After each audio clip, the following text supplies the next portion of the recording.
You should add Lesbian Spank Inferno to that list.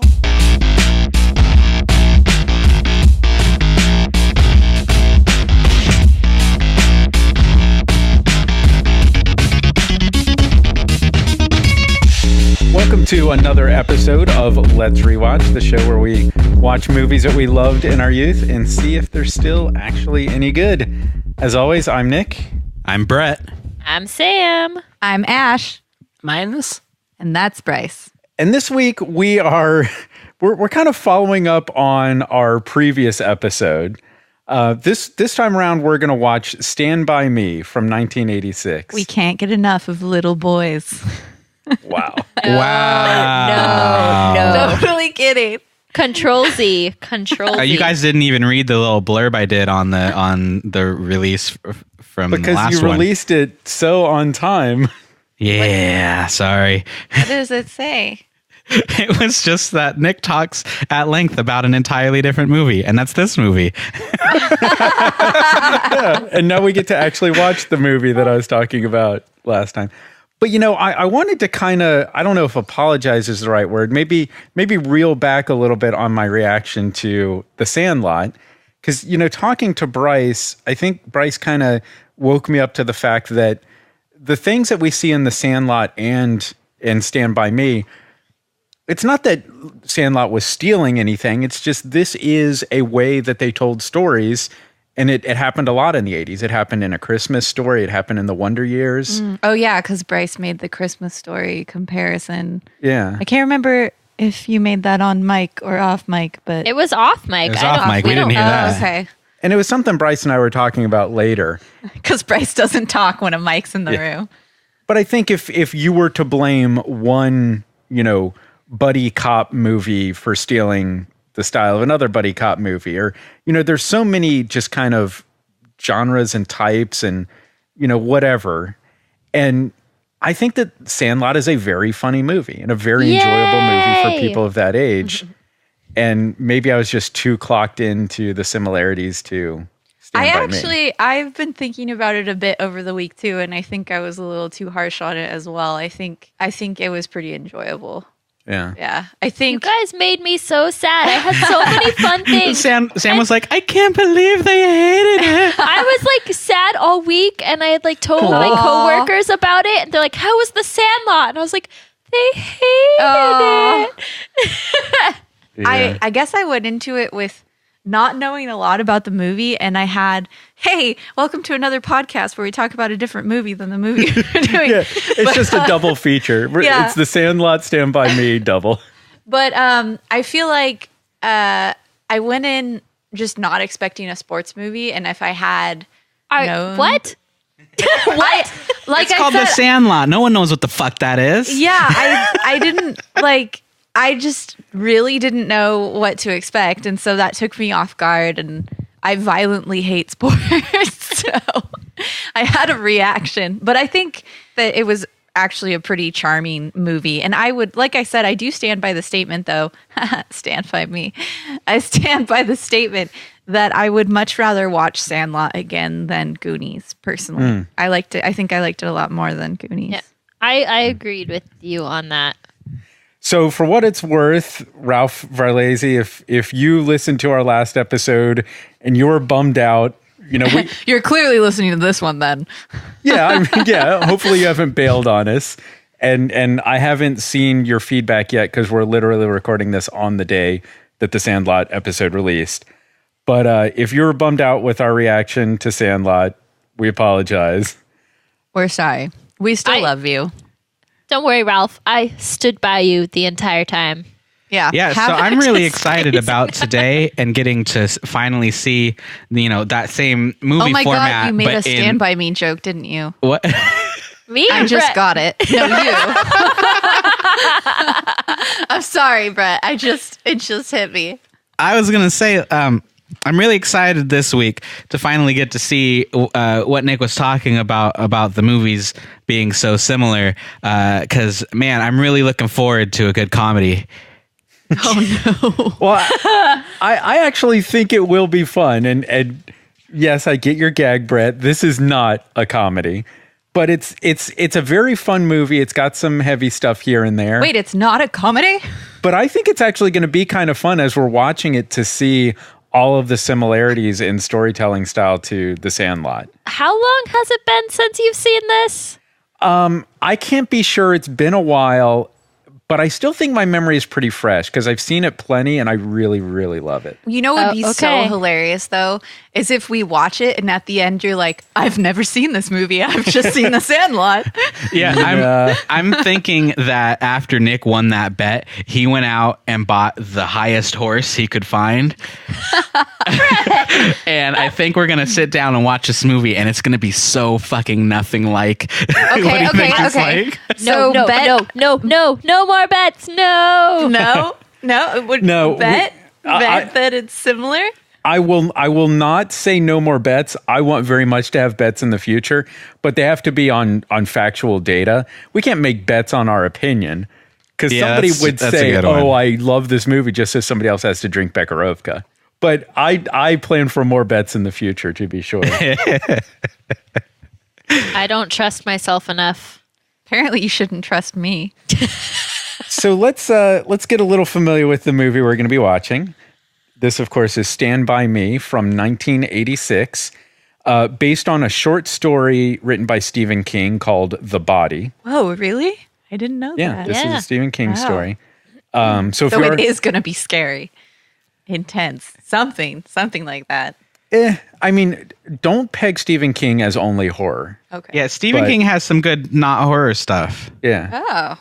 Yeah, 11/22/63, which Bret and I are just watching. Oh, Stephen King time travel story. Mm-hmm. Yeah. The whole Dark Tower series, that was pretty good. So yeah, if you're looking for the book, it's not a book, it's a short story in a larger collection, and the short story is called The Body. It was also made into a movie called The Bodyguard, right? Doubtful. But you can find that on Google. This movie was released in 1986, directed by Rob Reiner, who you all love, but may not realize that you all love. Did he direct something in 1993? Because then I love him. No, he actually took 1993 off. But he's got a great movie in 92 and 94. Let me just rattle off. Not as good years. Not as good vintage. These are the movies that he directed between 1984 and 1995. And this is a fucking list. This is Spinal Tap. Oh my God. The I Sure love Thing. That movie. Stand By Me. Princess Bride. When Harry Met Sally. Misery. A Few Good Men. North. The American President. Wow, he's just all over the map, isn't he? That's a list, man. So yeah, Rob Reiner, freaking awesome. And it's funny, Carl Reiner, his dad, was doing awesome shit at this time too. Like they're just both are amazing. Wow. So we've got a cast of 4, I guess we'll call them child actors, all of which we know and love and grew up to be freaking amazing. We have Will Wheaton, who, of course, we all know from Star Trek: The Next Generation. This is like the only thing I know about this movie is that Will Wheaton's in it and that there's train tracks. Okay. And that there's 3 other small boys. But that's all I know. Okay. So we've got River Phoenix, fantastic child and teenage actor. Wow. Died too soon. He would be amazing right now if he were still going. We know him from Explorers. He was young Indiana Jones before Young Indiana Jones. He was in Last Crusade in the very beginning. Nice. My Own Private Idaho and Sneakers, which is another movie that I absolutely worship. I've literally never heard of that movie. Robert Redford. It's this kind of spy sort of thing. It's an absolute masterpiece. Definitely worth checking out. Corey Feldman, who we've seen recently in Goonies, and we've been remembering him from Lost Boys, and just generally being the weird, awesome Corey Feldman experience. Awesome? Would you call that awesome? Yes, I love Corey Feldman. Have you seen him lately? Well, yeah, I saw him lately in Goonies. That's all I need. Then we have Jerry O'Connell, who is the only one of the 4 main actors in this movie who is not in an episode of Family Ties. I learned today. We know him from Sliders. Sliders. Yeah, that TV show about tiny cheeseburgers. Wow, that was a Bryce joke. And then he had this resurgence with Joe's Apartment and Jerry Maguire. I know I'm always talking about shows that got canceled early that I love that people haven't seen, but he was in 2 of these. If you haven't seen Carpoolers, which I think only ran for 1 season. I haven't. And I thought was absolutely brilliant. And what was it? Oh, wait. You told me about Carpoolers, I think, at one time. Yeah. Where they're like commuting together, right? And these it's a 4 comedy. guys who carpool to work. Way smarter and funnier than it ever should be. And one of the Kids in the Hall guys created that show. I can't remember which one. But more recently, in 2012, Brian Fuller did a pilot for a remake of The Munsters, simply called Mockingbird Lane. And Jerry O'Connell was Herman Munster in this. Oh, that's right. And it did not get picked up for series, but they released that episode as like a Halloween special. So look up Mockingbird Lane. It's way better than you would ever expect. I mean, The Munsters as done by Brian Fuller. Oh, yeah. Brilliant. That's amazing. Brilliant. Wow. A couple other fun actors. Marshall Bell, I think, has a tiny part, but a fucking beautiful part in this movie. No, he doesn't ring a bell. We saw him in Total Recall, Starship Troopers. He's one of those like badass manly men sort of guys. Oh, okay. That's why he probably just blends into the background for me. Yeah, he's not like super famous, but you see him in a lot of stuff. And he just has this beautiful small part in this movie that, yeah. And then we've got Kiefer Sutherland and Richard Dreyfuss. Lots of great actors in this movie. Wow. Lots of men. That's a really good point. Yeah. And, and I think that's kind of what we were talking about in Sandlot as well. When you tell a story from the point of view of a 12-year-old boy, they don't interact with 12-year-old girls very much. Yeah. Yeah. It's a male heavy. We did have some interaction though in Sandlot. Yeah. Just even though it was creepy. Yeah. All very creepy. Even though it was sexual harassment. So yeah, I'm of course expecting good things out of this, and I'm going to be the one sitting on the edge of my seat, hoping you guys love this. And it seems like most, if not all of you, have not seen this movie. Have any of you seen this movie? I know that a long time ago. So the answer is no. I saw a part of this movie, maybe the whole thing, but I was too young. Mm-hmm. I don't remember any of it, except that they were in the forest or some shit. Yeah. Are they I remember train tracks.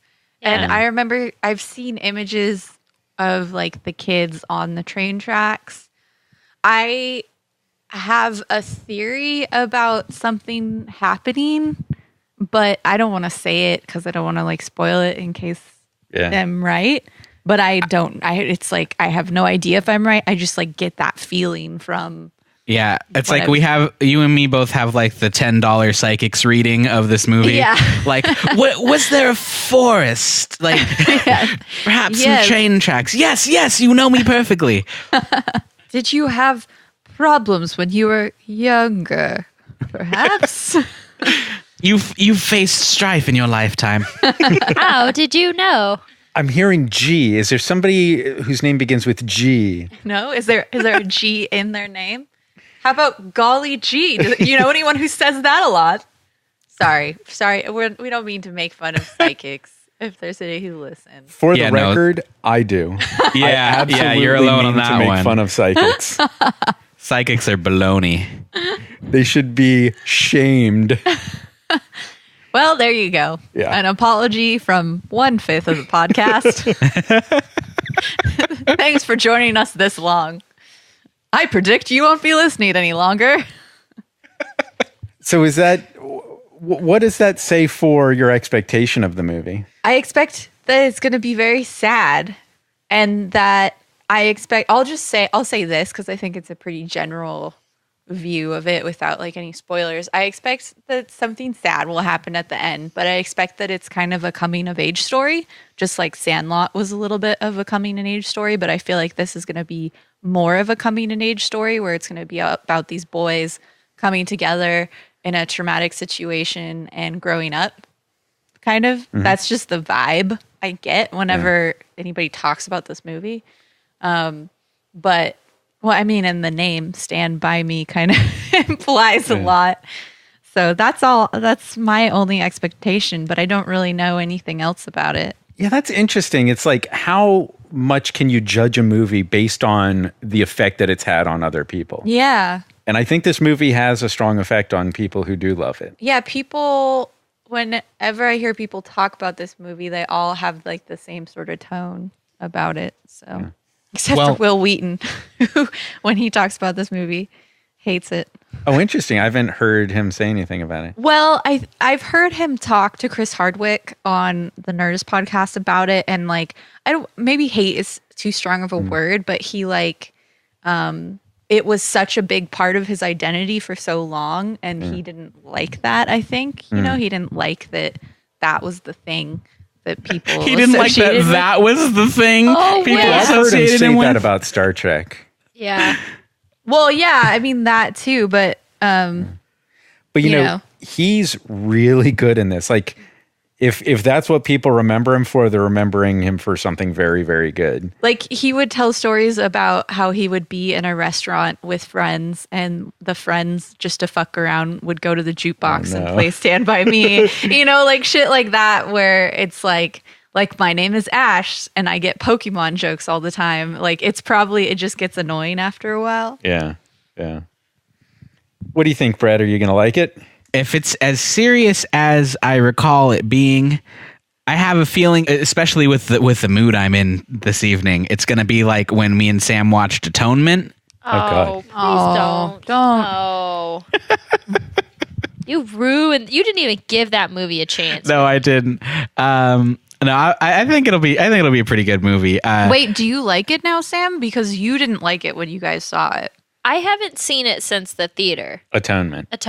Yes. I have never seen Stand By Me. I made a mockery of that film. Yeah, Brett. That's why you're not allowed to watch The Notebook with me. I don't care if it has flaws. It has one of the hottest actors of my time in it. Is that And it that takes place- Gosling? Yes. Yeah, that dude is beautiful. He is very hot. Yeah. And BT Dubs, a fantastic actor. If you haven't seen Yeah. Drive, go watch Drive immediately. Oh, I haven't seen it. I want Guy's to. so great. And Crazy Stupid Love, he's so good. Oh yeah. Yeah, that I liked that movie. I didn't get to see that. It's a fucking great movie. It's a Yeah. really good movie. You don't have Yeah. to say that with a look of surprise. It's a masterpiece. It's really good. And Steve Carell was awesome in it. And Yeah. So Emma you were Stone. saying, Brett. Oh yeah. So this is one of those ones that I don't think I've ever heard anything bad about. And so I imagine just because of that, there's probably some really good stuff in it. I'm excited to see it. I hope it's not too depressing. What do you think, Sam? I think I kind of have the same exact answer as Ash on this. Like, I haven't seen it. I haven't seen scenes from it. I don't know much about it. I have kind of the same general tone from everyone I've talked to about this film. And I remember the train tracks. I think it's on the DVD cover. I think that's why we remember it. And yeah, I think I'm going to like it. I think it's going to be kind of one of those bittersweet movies where like it's really good, but has like stuff that's a little too sad and real in it. It's kind of my expectation. Yeah, as you guys are saying all this, I want to like say things that I'm not going to say. So what do you think, Bryce? I mean, I feel like I've heard mostly good things about this film. You know, a bunch of kids playing baseball. It's supposed to be a great film. Right on. Okay. So we're going to watch Stand By Me. Unfortunately, it's not on the Netflix or the Hulu or anything like that, but you can buy or rent it on iTunes or Amazon. And I'm guessing Google Play. I forgot to look. But yeah, it's available for purchase or rent in those online services. So yeah, check it out. We're going to watch Stand By Me, and we'll jump back on and tell you what we think.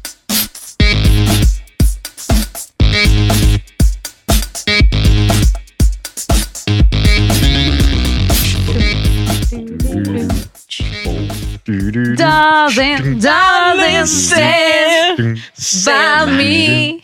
Oh, stand by me. Darling, stand by me. Stand by me. Darling, darling, stand. That song sounds like somebody forgot the words to the song. Me. It was me. I forgot the words. It's just Stand By Me, right? Yeah, it's just Stand By Me. The song is called Darling, Darling, Stand By Me, Stand By Stand Me, by Oh, me. Stand By Me. And then do. So I'm kind of feeling like we should have taken the bet. I was wondering halfway through the movie, I was like, did Nick not take the bet just because you knew that you would win and like you just were being crush you merciful? Wait. He would win? Whoa. Are you kidding Do me? we have a polar difference here? Are you kidding me? What the fuck was like Sandlot? Because, okay, there was a Whoa, dog and really? a voiceover, and then the ending where they recapped everyone's lives. That First was off, it. there was the whole plot of Sandlot within like the first 20 minutes of the film. What was that? And then Yeah. the whole dog with the exact same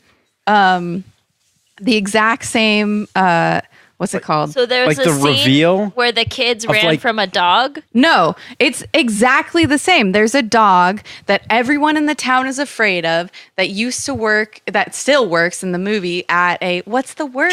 Junkyard. So that's the same. And it was a major lesson to them to realize that it wasn't a monster. It was just a dog. Totally. There is the voiceover. That is one. There is the overall theme of the movie, which is these team of boys growing together and growing up and learning. That's a little sort of- broad to. Yeah. Right, it is, but there's way more than that. There's the whole, let's recap where everybody went to at the end, Yeah. including the fade out of the guy. Yeah, but that's like Yeah. every movie from the 80s. Yeah. And think that's a trope. when they're in the treehouse, talking There's about a tree s'mores, house. I Okay. swear to God, that's the same They shot. roasted marshmallows. when he's talking about s'mores and when they're didn't. playing the card game and there's Yes, the they shot did. on Those River were Phoenix. hamburgers. Yeah, those were were hamburgers. hamburgers. No. I mean, when they're in the treehouse in Sandlot talking about s'mores, and in Stand By Me, there's a shot of River Phoenix playing cards that is exactly the same shot. Yeah, it is. As the kid talking and about explaining s'mores. Yeah. I don't even think these movies are comparable. Like the only thing comparable is that they're about kids. Wow. Tonally, they are so different. Like they are not even absolutely. the same type of story. Like Yeah, No doubt. The tone is very different. I mean, I see what you're saying, but I feel like the I comparisons think end it's- at there were boys and a dog, yeah. and it was No, a 'cause scary dog. we just listed several other and comparisons. a voiceover from the main kid as an adult talking about how it was the most important formative experience of his trope. life. That's not There's that's the not a whole movie thing- ripoff. There's the whole thing about a kid telling a story, and we go into the kid's story and we see a quirky filmmaking scene of the kid telling the story. That happened. We got in us a both ball movies. game here. Like, I'm sorry, but there's like a lot of But these- Yeah, similarities. but I don't. But I they're- think the movies aren't similar to each other. They're just like super like easy, like within reach tropey. The movies like it was so similar to so each other that tropey. they are just as similar as the new Star Wars is. Oh to no, the no, original. no, Well, no, hold on. No, Sam's right. The tone is very, very The different. tone is different, but but- there are, and I would argue in The Force Awakens, the tone is different. I would totally make that argument. I totally, I would disagree with that. but I think that the similarities, the surface similarities, are all there. Yeah, but the Just movies like- aren't similar to each other. They're just similar to every 80s movie. Like that was But a Bret- serious trope in the 80s was the I narrator. can name a lot of 80s movies and, like, that don't have these exact same things. fade in to them. where Is were the they in the movie future? that created those tropes. Yeah. Every movie after this is stealing those tropes. Yeah. was this? Although I gotta But look up. This was Christmas? before Sandlot. yeah, was this Christmas pre-Christmas Story story? after I know this? where you're going with that. Yeah, I gotta look that up real quick. I mean, not that it doesn't. It doesn't matter if it's pre-Christmas story. Like, they're so like different types of storytelling. That's like saying that every it's movie really with hard to terrorists compare. is like Die Hard. Yeah, and that was Yeah. the apology that I was forming in the beginning. Like, admittedly, Sandlot is very funny, and it's a different tone, and it's a different experience Totally. that way. Absolutely. I don't think anyone's arguing that. I think we're just arguing that there's a lot of similarities on the surface. You can't be surprised that I saw shadows of Stand By Me and absolutely Stand By. not. I mean, as we were watching the movie, I was like, wow. And they even did the fade out thing. Wow. And like, as things kept happening, I was like, wow, I'm really surprised. You were totally right, Nick.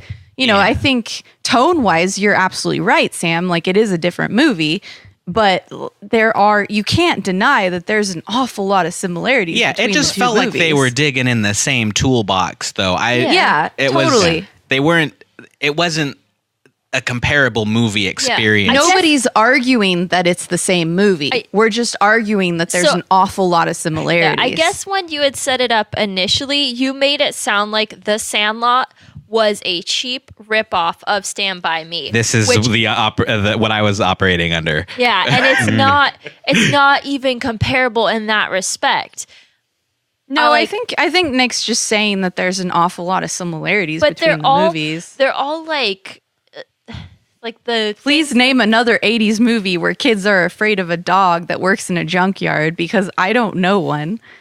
no, and that's like, but that I don't know. The things that are similar are like so non-consequential to the story in Stand By Me. Like, Yeah, the I don't know, stories it's- were not similar but at they're all. just Yeah. they're just oddly specifically similar. Yeah, it was which just is like just this weird, exactly, weird coincidences that were like tangent to the story. I definitely see where you're coming from. I can see how what I said would have made you think that this was a comedy, it was similar in tone and all that stuff. And maybe I misrepresented it in that way. Yeah, maybe I misrepresented it because there are clearly some things that are very similar, but you're absolutely right. The tone is very different. Sandlot is a very funny, very fun movie. But I would also argue that the Sandlot was kind of trying to tell a little bit of a similar story, where it's this one kid saying, hey, this other kid in my childhood really affected my childhood, and this other kid sticking up for me and being my friend really made a difference in who I am today. And that's the same story that I just saw, really, is, this other kid reflecting on, hey, this other kid that I grew up with, that I had these experiences with, that stuck up for me, really affected who I am today. And I totally think that both movies had that theme and were telling that story. Yeah. In my opinion. Yeah, but they were told so differently, I guess. Mm-hmm. Right. Like, It's a different theme. And just the comment that really stuck out, like, or the first time, was Nick was like, they hit so many emotional beats. So I was like expecting the emotional beats, and Right. like, holy Okay. crap, was this a kick in the pants of sadness? And when I was like expecting, like, oh, haha, they're on a roller coaster, gonna barf up, tobacco Right, everywhere, and like, oh, they're gonna be, building Which, by crazy the way, machines. is the other similarity is the hilarious barfing scene. That's true. There's a good, funny, hilarious barfing snap. scene. You cannot say but that having barf. A complete and total barforama. Yeah. And that was a funny scene, I love that scene so much. but it was in the middle of a movie that I felt was like 0% fun.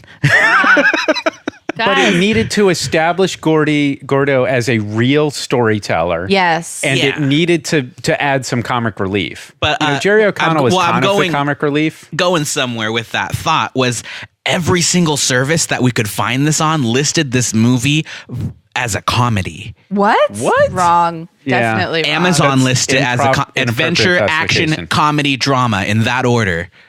Well, I guess it's Adventure, alphabetical. Action.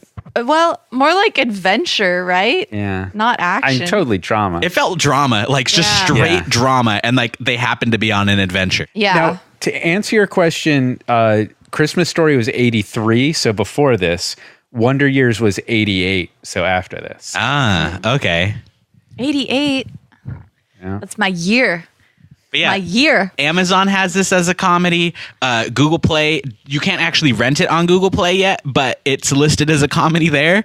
Weird. So wrong. People are in for a fucking surprise, man. So wrong. I feel like I've seen on those like streaming services, I've seen movies listed so incorrectly. Like I've seen American Psycho listed as a comedy, and I'm like, no. I would get on board with that faster than this being a comedy. God, Yeah. that's not. I mean, at least funny. there's more stuff to laugh at in American Psycho. I guess. So- Guys, If you can Let's- laugh at killing women, weirdos. Okay, so this movie is not a comedy, completely No. different tone, Yeah. but one of the best movies you've ever seen. Absolutely. no. What? Sorry, I We got us a ball game. Here I am. I'm just being an asshole. like, Speak your mind, please. Wow. I don't know. If you hate it, dig in. No, I don't hate it. Certainly don't hate it. I think what it is like it just hit too close to home for me to enjoy it. Wouldn't that But- mean that it's good? Like if it hits you close to home, that means that it's like portraying strong emotions for you. No, I would say like if that's debatable. Like if So, there's a Sam, movie you- that depicts like a really like horrifically realistic, violent, like beat up scene or something, like that doesn't make it good. That just makes it Okay. real. All right. well, I guess, But I would argue that that's good filmmaking, and therefore it is a good film. yeah, I don't. That's my argument. Yeah, I wouldn't. Okay, so here's where I'm coming from. Is I don't think it's a bad movie. So you saw a dead body as a kid? Is that what you're telling us, Sam? No. It's not specifically me so much as like my family. Like very much like the main character was very much my dad. Like he had a younger brother that got hit by a car and died as a kid, Oh, wow. and Wow. like had problems with like his parents dealing with the death, and like Wow. it got tough for me to watch. Wow. So it's a very personal story for you. Yeah. And I guess maybe that's why I couldn't enjoy it, because I just like kept seeing like all of my family members and like this is a very real story that a lot of kids had to go through, and it was just incredibly sad. And Well, I know it's a sensitive thing, but I want to briefly hit on why I love Marshall Bell so much in this movie. Just that one little line in the dream sequence, it should have been you, Gordo. And that just hit you like a ton of bricks. Yeah. And I just love what he did with just that one line. well, it's interesting that you say that, Sam. But for me personally, this was not as sad as I expected it to be. Honestly, Well- I was expecting, and Bryce and I looked at each other and we were like, "Doesn't one of the kids die?" Like we expected one of the four main kids to die. Like every time anyone has ever talked to me about this film, I always got the feeling that it was four kids who went on this adventure together, and one of them died, and the three of them had to deal with that together. They were And- even for me- pushing that plot there too, because the whole They time were. they never were like, we saw that kid's dead body. He was like, that was the first time I saw a dead body. I'm like, oh shit, one of these kids is gonna die, and they're not gonna find the one they're looking for.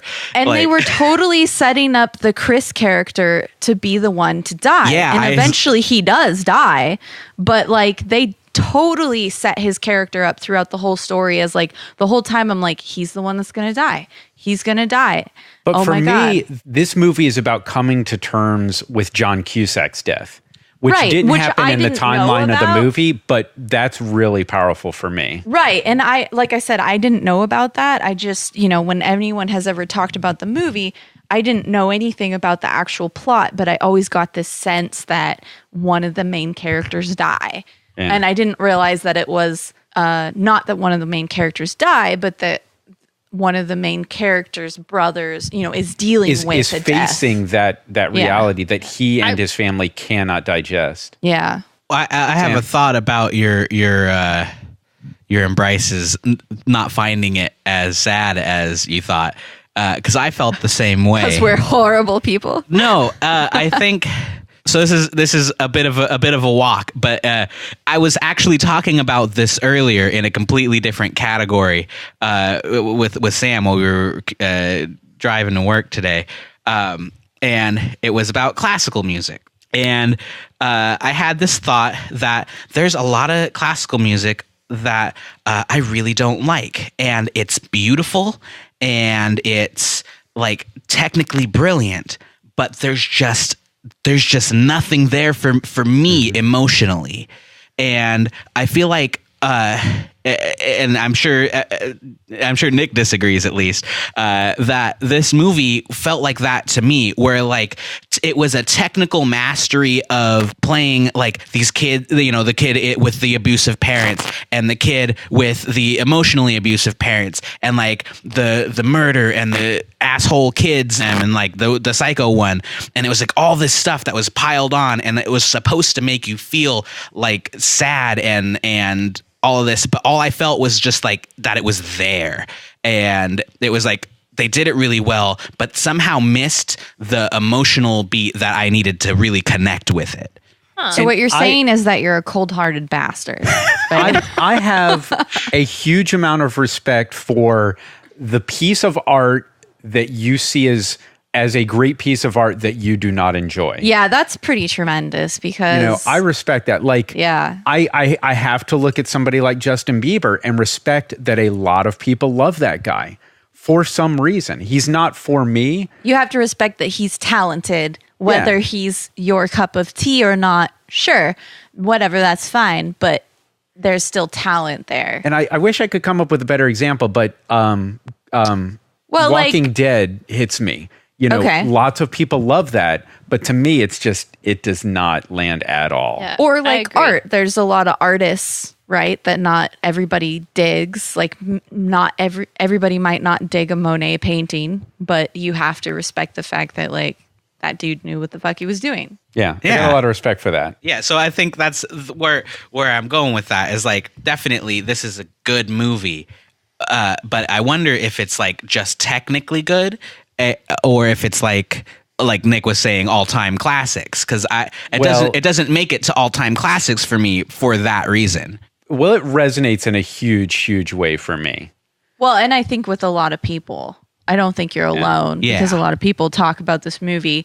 But I think that's an interesting statement, and maybe it's a statement that because both you and Sam said that you guys really felt that Sandlot was an example of your childhood and you guys really related to that film, which is cool. For me, I really related to this film, and this film felt more realistic to me for my childhood. Yeah. So this was more along the lines of my childhood, of that time when you're growing up and you realize like life is fucked up, man. And you, as a kid, and this is something that I always think about as an adult. And as I've gotten older, I've tried to like be more open with my friends, because as a kid, I feel like it was easier to open up to your friends and let them know what was going on in your life. And this movie was a perfect example, like a beautiful illustration of that, where these kids are all struggling with these like really horrible things going on in their life, and they're not afraid to like cry in front of their friends. That milk money scene. Yes. That's exactly what you're talking about. Or even the scene where the kid goes crazy because that guy calls his dad a loony. Like that's another but the milk money example. scene particularly, some of the best performances I've ever seen from children. Yeah. But this no adult would understand, but also coming to terms with like, I never thought a teacher would be that. Right. Realizing how fucked up life can be. Like adults are not infallible. Like they can be the bad guys too. Totally. And I just I really related to the Chris character as a kid in elementary school. When other kids were being picked on, I was the person who beat up the bullies. And so I was the Chris character. I was the character that the other kids called on to like go beat up the bullies because I would stand up to them. And I very much feel like Gordo. Like I didn't realize it till I was watching it now, but like this probably is a big reason why I felt the need to get out of my hometown. Interesting. This is my origin story is what this movie taught me. Wow. So for me, sorry, I was just saying like, to wrap it up, for me, I think I felt this way about the film as you guys felt about Sandlot, where for me, it just felt like a more authentic childhood experience for me personally. Yeah. But I don't think that discredits the way that you feel, Bret. You know, I just think that it's a personal experience, relatability. Yeah. Yeah, I agree. I think so. Sandlot is fluff and candy. This is Nothing wrong with that. This is meat and potatoes, I guess. So Right. Yeah, that's a great analogy. and like in terms of like watching it and enjoying it, like you watch Sandlot and you relate to stuff, but it's like the happy memories from childhood, and this is Yeah. like really like, oh shit, like this Coming is to terms with real life. The yeah, real- yeah, exactly. Yeah. And backtracking a little bit, you said that it's about like Gordy coming to terms with his brother's death. I felt that it was more of like Gordy's story with coming to terms with who he was and that he was worth it. I think it was more like yeah. a self-validation Coming out of thing. the shadow. Yeah. Yeah, Yeah, totally. yeah, because he lives the whole movie like in the back, not standing up, like following the friends, and like And then at the end, he stands up for Yeah. himself. Yeah. Totally. so it's all totally. about like his self confidence. I think it's both. Yeah, it is both, but he even like makes the statement about his parents, like, you know, they haven't put the pieces back together yet. So he emotionally is more in tune with his brother's death than his parents. So I think he accepts his brother's death, but I don't think he knows what it means for him and his life. Though and he also does make that statement where he's like, I didn't even cry. Like, I think he's still That's why I'm processing saying it. it's both. Yeah. You know, it Yeah. was both of those things happening at the same time. Yeah. Also, And he doesn't get the hat back. I know. So sad. Here's some headcanon. I believe that Corey Feldman got that hat back because Corey Feldman's older brother is the guy who stole the hat. So in my headcanon, he got that hat back. Okay, I'll But it's just I'll not in the allow movie. it. So another thought on the realism of this movie, as compared to Sandlot, the childhood adventures of Sandlot was the realism factor for me, but the actual like group dynamics of the boys in this group was way more accurate to like how weird, vicious, and brutal like boys can be to each other and still be friends. You were mean. Yeah. And to really illustrate that, every movie like this with children, there's always these cheesy little jokes, these cheesy little lines. Every time that happens in this movie, I wrote one of these down. When they're around the campfire and they're smoking, and Corey Feldman says, I cherish these moments. The other kids make fun of him for that. Yeah. That's how that would play out in the real world. In any other movie, a kid would just say that cheesy, funny line and the audience would laugh. Yeah. But in this, the other kids make fun of him for it. Totally. And on the flip side too, you know, they're cruel to each other, but they're also very sweet to each other. You know, Yeah. like Protecting each other. Yeah, they protect each other, and that was really like the thing that I related to. That like really strong bond that I feel like when you're a kid is so easy to form, and when you're adult, it's harder. You know, it's harder to open up to people, and I don't really understand why it would be like an interesting like thought exercise to talk to other adults about this, but like, you know, as an adult, it's like, oh, I shouldn't cry in front of other adults, or oh, I shouldn't open up, I shouldn't reveal the struggles that are going on in my life. I should sweep that under the rug. And it's beautiful to remember when I was a kid, like, no, I wasn't ashamed of that. I was like, well, I mean, you're still a little ashamed, but you know, I feel like you're more open. I wish we could all be like that still. I don't know. I That's don't your know. I childhood. feel like I have stronger emotional relationships with my friends as an adult than I did as a kid. I don't know. Maybe I'm just You don't feel like you've got less freedom? no. I feel like well, maybe okay. I was also the socially awkward like introvert as a kid, and I have kind of come out of that more as an adult. You were. So you were. yeah, as a kid, like I was so terrified of like what people thought, how I was gonna come across, that I was like petrified and like wouldn't talk. Like I Like more than Bryce doesn't talk on this podcast. yeah. I've never grown out of that. Yeah, it's like as a kid, like I definitely had more like personal freedom to like go around and do shit because no responsibilities. You're a kid, but like as an adult, I feel like definitely. But my personal You're relationships, so responsible. no, like my personal relationships with people are much better as adults. Like it's like you guys, it's friends by the choice of the people you'd want to actually be with, and not just of geographic convenience. Yeah. Yeah. Which I think is what these kids were kind of learning. They were friends because they were in this tiny ass little town. Right. And, Vern and Teddy just kind of became another face in the hallway after a while. Yeah. Which, you totally, like, you're lucky, Bret, I guess, in the sense that you're still friends with your friend from fucking first grade. I know, don't that's how the what- fuck you did that. I was gonna make fun of you for that, and I was like, "Oh, it's Yeah. too mean." I got a Facebook friend request from a girl I knew in high school the other day, and I'm like, why? I get Facebook friend requests from people from like, I don't even remember them, like I don't remember people from that far back. And What's the point? I just don't, yeah, but like, that's amazing that you've continued that relationship. But, I haven't really continued the relationship with anybody from that far back. But I remember I just remember having profound moments with people in my youth where I was able to like open up and just amazed at how you wouldn't really be judged because everybody was like, yeah, that sucks. I don't know. Like, I know I would be comfortable with doing that with you guys, but not like everybody, Yeah.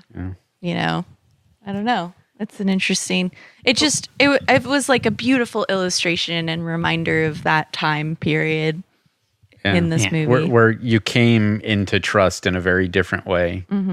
Well, there's something, there's lots of things that are very powerful that hit me so hard in this movie, but I want to talk for a moment about how perfect Kiefer Sutherland is. So fucking good. And I think it's so important to set up your villain as truly threatening, which I'm not going to spoil The Force Awakens. I'm sure everybody else has seen it, but there wasn't until one moment in The Force Awakens where finally this lackluster villain became truly threatening. Oh, right? okay. Yeah. So Kiefer Sutherland is this, he kind of rules this gang. And then there's that road race where he did not back down and he ran the logging truck off of the road. So that when there's that face off between Kiefer Sutherland and I guess the moment is between, Kiefer Sutherland and Will Wheaton. It was after the gun was out. So there's that face off, Kiefer Sutherland and Will Wheaton. And Kiefer, or even before that, when he pulls the knife on Chris, you're like, Right. he's gonna fucking but it kill came him. to a head once Will Wheaton had the gun out, once Gordy Right. had the gun out. And it was he's very nuanced performance of like, he's lost control and he's trying to keep his head above water. He's trying to keep the power. And he says, what are you going to do? You're going to shoot us all? And he says, no, Ace, just you. Yeah, that was like a straight up like badass action movie line. That was so amazing. I mean, that is, you've set up your villain as truly threatening and you've done the one thing that could take him down. And God damn it, that's not one of the most powerful things on film. Yeah. It was Also, great. that plant is very heartbreaking. Of like I'm totally blanking on his name right now. The kid that gets stabbed as an adult, like almost gets stabbed as a kid.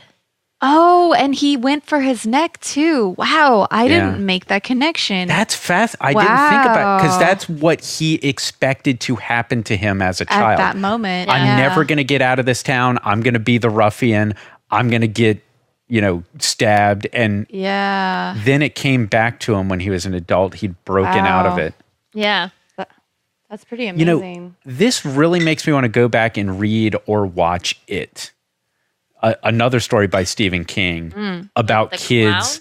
clown? But it is a story about kids as children and then again as adults. So we see the balance between them. I know you let me borrow it like forever ago. You never watched it. That's another one of those ones I've never seen. And Yeah. it's Tim Curry, right? Tim Curry, and it's Wow. long because it was a TV miniseries. So if you watch it as a okay. movie, you're getting into 3 hours of content. Well, I just want to say, kind of moving on from the actual story, the filmmaking in this movie is amazing. And like, just sort of like you were touching on, Bret, where like just technically perfect. Very well executed. Like the scenes that really like stood out to me. Well, the one scene that really stood out to me was where Corey Feldman is standing on the train tracks and he's like, I'm going to dodge a train. And River Phoenix pulls him off the train tracks and you see them fight and you can't really hear what they're saying, but you can hardly really even see them because there's this just wonderful shot of we're on the other side of the tracks. The train is going by and in between the train, we see bits and pieces of their skirmish. And that was just like, perfect, like perfectly done. I was thinking the same thing because they had to reset a train Oh yeah, for every take. they did. But more. My point is more that like what a perfectly emotionally executed decision of a shot, and they did it again with the shot that you pointed out was they shot with a telephoto lens of the two kids running on the train bridge with the train in the distance. And you were saying they shot that shot with a telephoto lens to compress the space and make it look like the train was right behind them. Yeah, the two kids running from the train, that square shot where you see the train directly behind them, is 100% real shot. Wow. Because they did it with a telephoto and they compressed the depth. Always on the counterpoint. During that same the train on the bridge scene, because I noticed that shot was a good shot, and then like You noticed the green screen shot? I know. Well, there's a couple of shots that throughout the movie where like things that felt in the moment like in the past they were like technically awesome, and like now it's a shot that I can't place, but like I'm tired of seeing it. It's one of those things that. But like, it was probably done first in this movie. It might have been, and the one I'm thinking of specifically is when what's that kid? The fat kid when he drops his comb. Jerry O'Connell. Oh yeah. And they do that like goofy like oh my god like face into the camera and then like the long shot of it falling down and then back up towards him and it's like this weird the weird angle and but like in the middle of a otherwise like great scene there was like a couple of shots that I felt like in the moment they were like this belongs here and yet nobody would do that nowadays. Well, I think the point of that shot was to illustrate how far down the drop really was from their point of view. So you saw the kids' point of view of how far of a drop that really would be. So therefore, when the train comes, you understand why they don't just instantly jump off the bridge. Yeah. Also, it was comic relief, and it's like playing the audience like a symphony to build that tension. Right. Twist that release valve a little bit. Yeah. Also, I feel it was a big character moment too for that kid with the comb. Like he was so concerned about appearances and like finally getting their fame and like obviously like then from that point on it's kind of like, oh, this is a real danger for us to be out here. And it kind of is a switch in the story from like fun adventure to like we're really in danger and this is a serious thing that we're doing. Yeah, and that's like, a good point. Totally that like for the story point, and it wasn't really so much a story comment as it was like nowadays that would be the shot selection because that it was like that same angle that they used to compress the train like. It was looking down and you couldn't really see how far the thing fell. And like nowadays that might be handled through like a wide or like something where you actually would see the height of it or, some other cleverer thing than just the Wile E. Coyote fell off a cliff. There goes my comb shot. I don't know. I have to disagree. I don't think you would have gotten the sense of vertigo if you had done a wide shot. That shot personally to me really gave me a like, whoa, yeah, if I was standing on the edge of the bridge looking down, this is what it would look like. And it gave me a sense of vertigo that I don't think you would have gotten with a wide. Personally.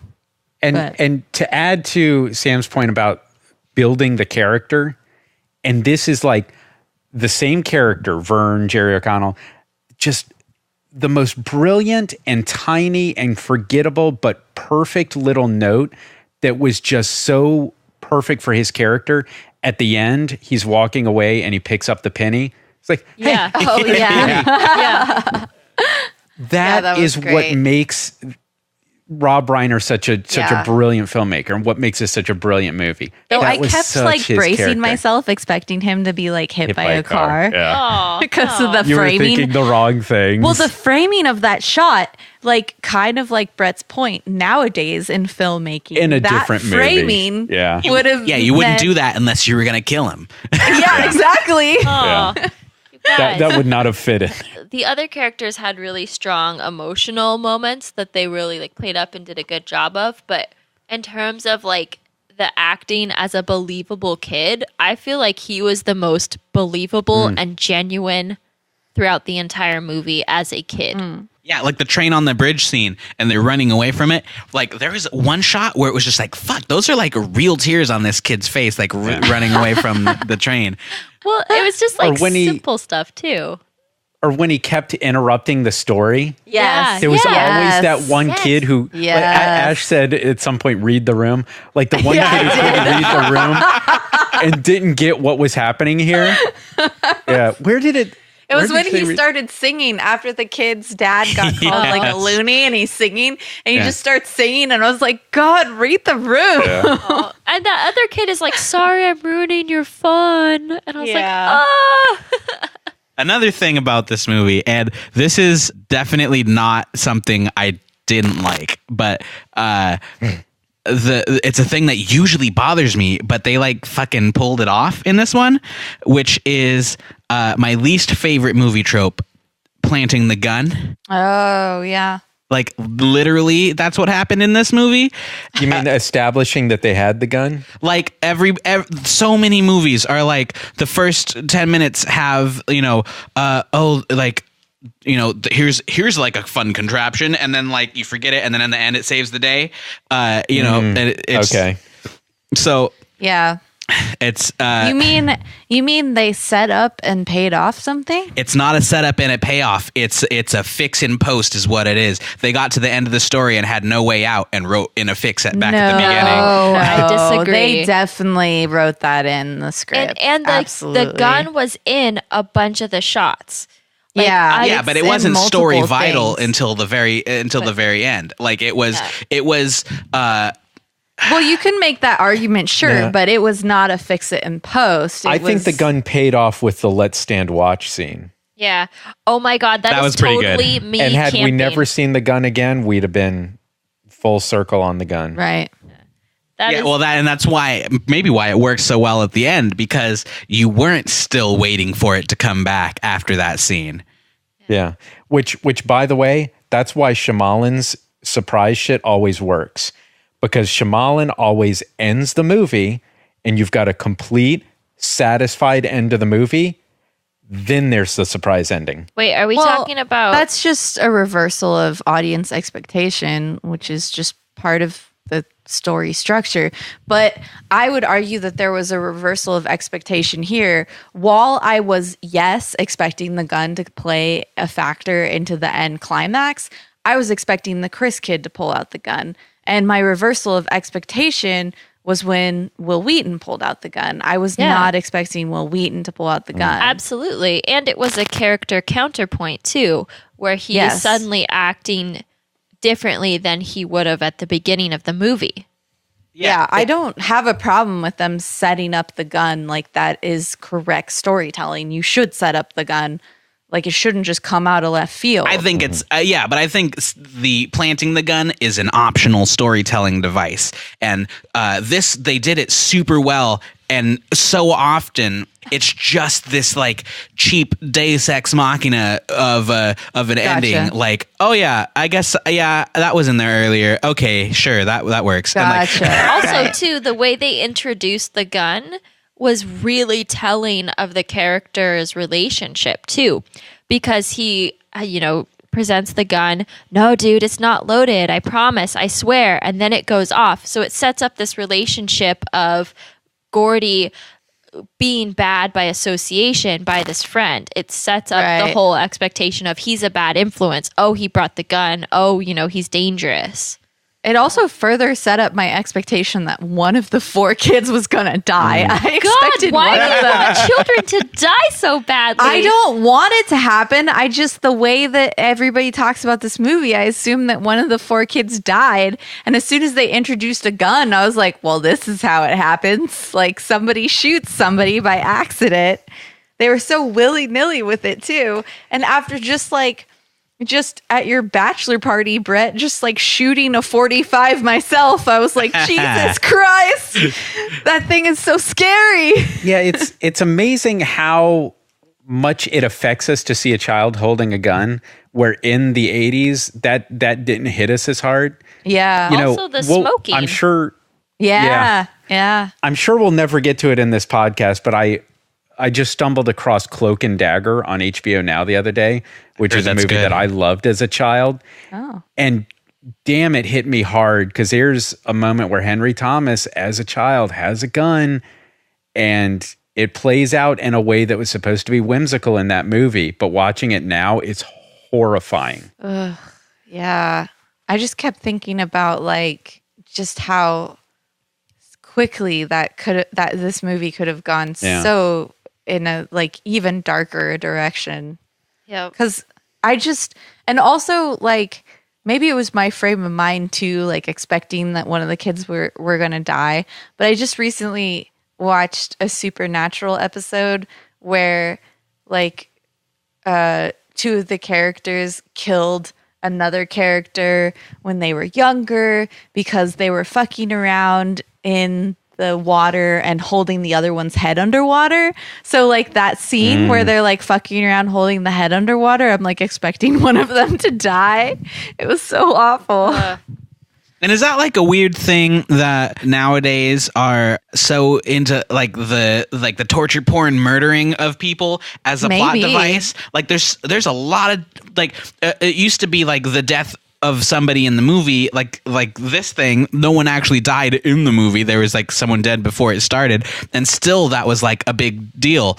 And I don't know. It seems we're too used to it. The new. I felt a bit desensitized, definitely, where I was like, "Huh, this wasn't that sad," because I'm freaking expecting a Hero 6 moment. Yeah, there was a horror movie that I saw way too young, and I can't remember which horror movie it was, but it started with kids playing in an abandoned building, one kid falling out the window and dying. Oh God! And Game of Thrones season 1.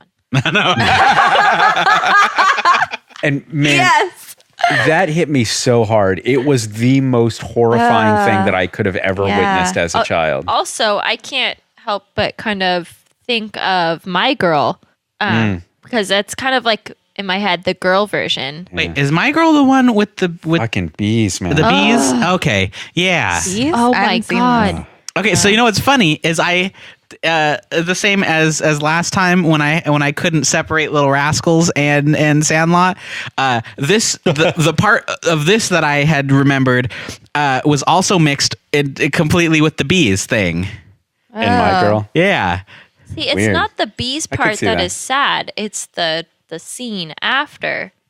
Haven't seen it. Yeah, I don't remember My Girl very well. Oh my God! Talk Just- about an just the big amazing notes. childhood actor or actress. Oh, I guess this movie also sort of you're saying brought to life I was man, I did a lot of fucking dangerous shit as a kid where I totally walked across a train bridge when a train was coming. I did that. It was horrifying. Luckily there was a little platform I could stand on off to the side, so I jumped to that. But I totally related to that scene because I was yeah, I did that. The Napa, do you know the train bridge downtown by the fairgrounds in Napa? Yeah, I did that there. I walked on the train tracks all the time as a kid. Well, and so on that on really the flip resonated with me. though, the Sandlot, go get your ball back is totally a thing that kids do. hey, true, yeah. we found a dead body in the woods. Let's not tell anyone and instead just go like fucking get it is not a thing that any human being I know would do. Right. I totally disagree. I found that believable. Yeah, I found it a whole believable, town but of it's- kids is just like, fuck yeah, dead body. A whole town is a little much. But It was a fantastic, unusual scenario. yeah, And- I in like fact, the originality of it. I was going to say the line, you guys want to go see a dead body, is probably the best call to action I've ever seen in a movie. Yeah. Just that line, and we've got a movie. But I also think, as a young kid, your curiosity and everything, I would have gone. I totally would have. Yeah, I totally would have too been like super interested. Like I went to Not that it would ever graveyards come up. and shit as a kid at night, because like, fuck, let's do that. That sounds creepy and weird, I would Man, totally maybe do I was that just stuff. like a fucking goody or Yeah. whatever. But yeah, you guys I had would've- the Looney Tunes childhood here's experience. the thing: is I would have wanted to see the dead body, but I would have fucking told an adult. Oh no, of course not. I wouldn't have told him. No, not till after I saw it. Well, if you told them, the plan is if you told them tell before, the adult, and you're like, "Oh, where is it?" And you say, "Let me show you," and then they take you no, there. that wouldn't have happened though. You told the adult, and they would have been like, "You stay here. You're grounded. Oh, yeah. You got to go see it first The grown-up before they would never ground you." understand. Yeah, Coming from the kid who grew up at a lake where there were frequently deaths that happened every year, never once were me or my friends like, "Woo, let's go." yeah, But someone it- went missing in the So lake again. Let's blasé go with find them. all the dead bodies behind your house. Oh, but I just can't see you. Like I can't see you doing that, Sam. Well, like okay, that true. just wasn't the type of person you or any of your siblings are. True. Like you're all very polite, sweet people. I can't. I'll pose the question. No judgment. Just curious because I feel like I'm the only one.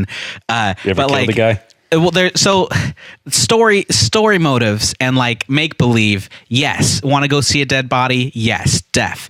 But like real life, someone is like, "Hey, I've got a dead body." Your response is hell yeah.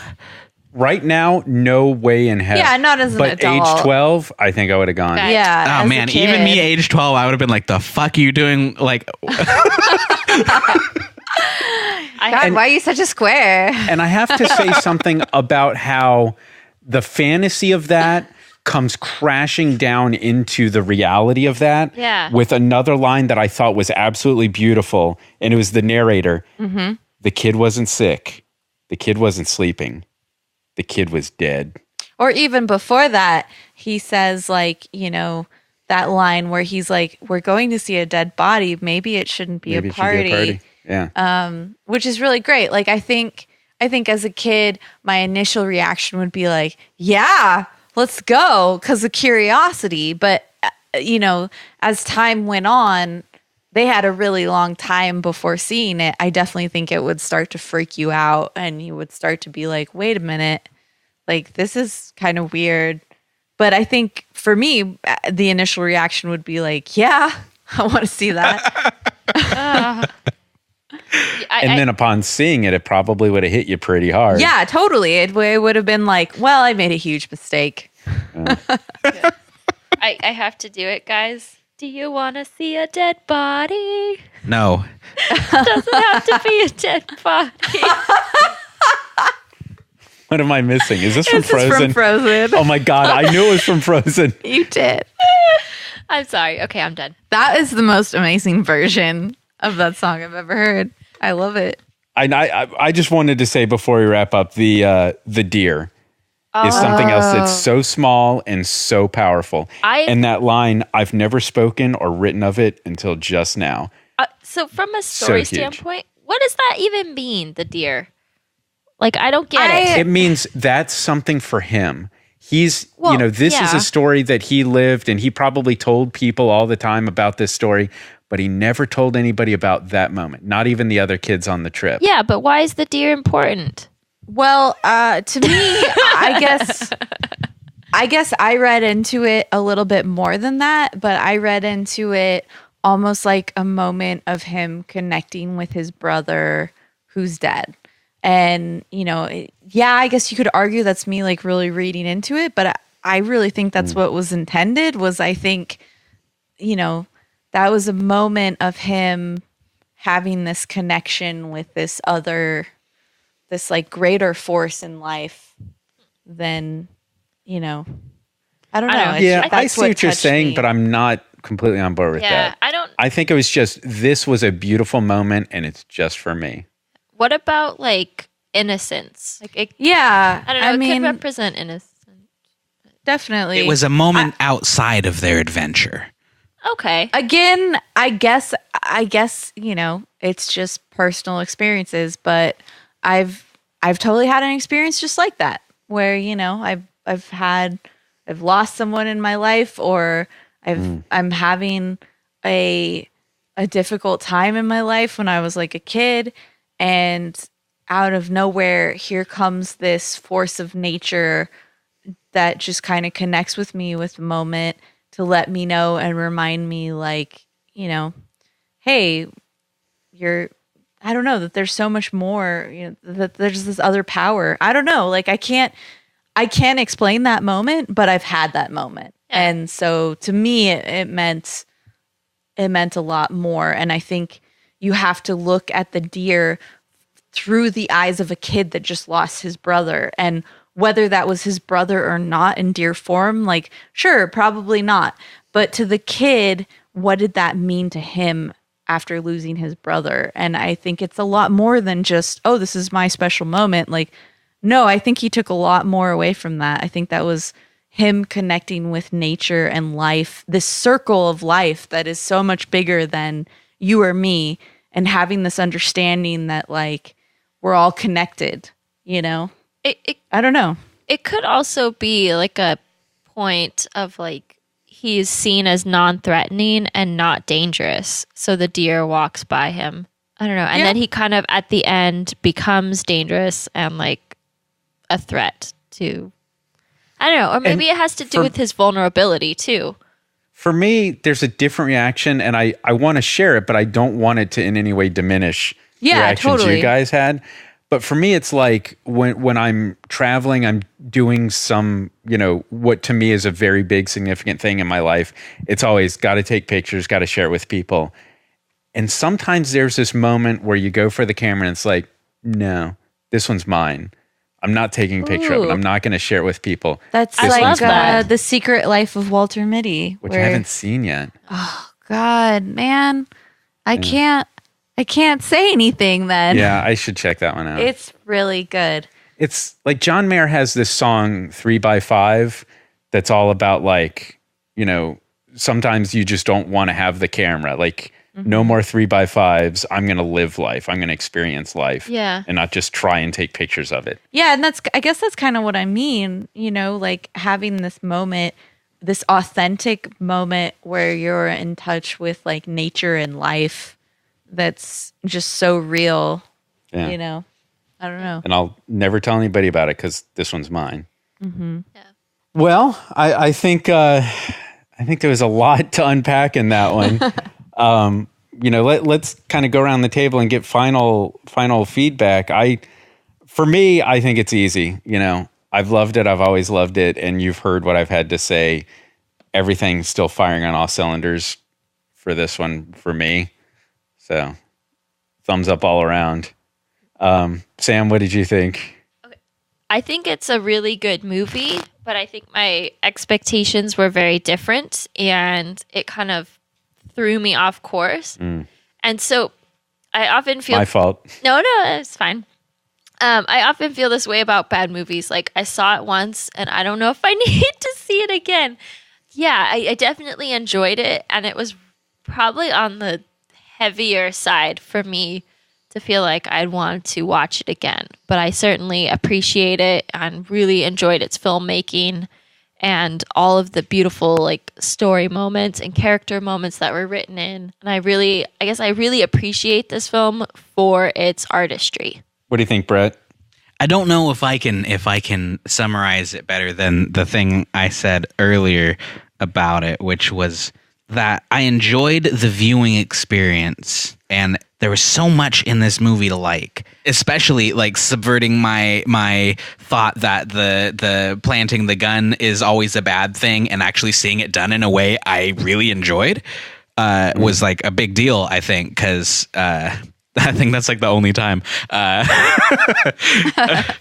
it was missing something that made it resonate with me, that definitely was probably the thing that made it resonate with you. And I wasn't feeling it on like the emotional level, but it was like a pretty cool movie.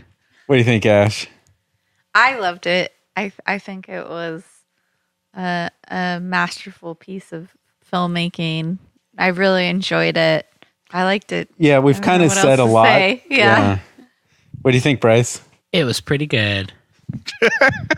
Succinct as always. All right, so that's going to wrap up this episode. If you like the show, it's part of the Last Stash TV network of content. We have a YouTube channel where we have a drinking show, video game parodies. There's a cooking show. There's some interviews. I don't know. Are they still there? Yeah. There's interviews. We have this podcast. There's just a ton of stuff to go and look at and listen to. It's really fun. It's the best. And our most recent video game parody that will be coming out whenever Bryce finishes the special effects will be. That's not recent. That's future. Yeah. Well, we just shot it, but a Fallout parody, Fallout 4. So keep your eyes peeled for that. But if you please subscribe on YouTube, as Bret said, but also you can follow us on Twitter at LaughStashTV, and you can follow this podcast at Let's Rewatch on Twitter. And don't forget to send us your movie suggestions, as Ralph did. We're sorry, Ralph. We're getting a lot of mileage out of that one suggestion. Out of one suggestion. At some point, we need to take some other suggestions. Please suggest movies. We apologize that we have not done more. We really appreciate, I just want to take a moment and say we really appreciate all of you guys who tweet at us, who follow us, who send us your feedback, who tell us what you think of the movies and engage with us. Please let us know what you think of the podcast, episodes, whatever. Like, we really enjoy it. And you can even tell us what you think on iTunes, right, Sam? If you liked us, please go ahead and review us on iTunes, Stitcher, or on Google Play Music, which we are now streaming on and we are very excited about. Yeah.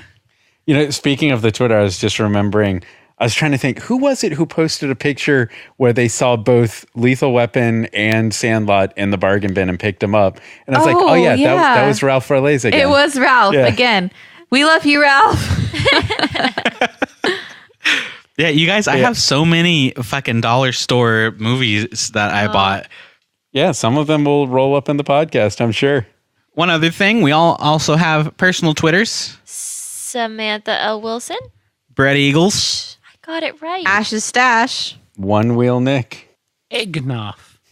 The weirdest fucking Twitter name you could ever have. So, of course, we do this every 2 weeks, so be sure to subscribe and check with us. We'll have another episode for you 2 weeks from now. Yeah, thanks for listening. Next time, we'll be watching The Man Who Loved Cat Dancing. Yes, you have to do that one. Come on, who doesn't love cat dancing?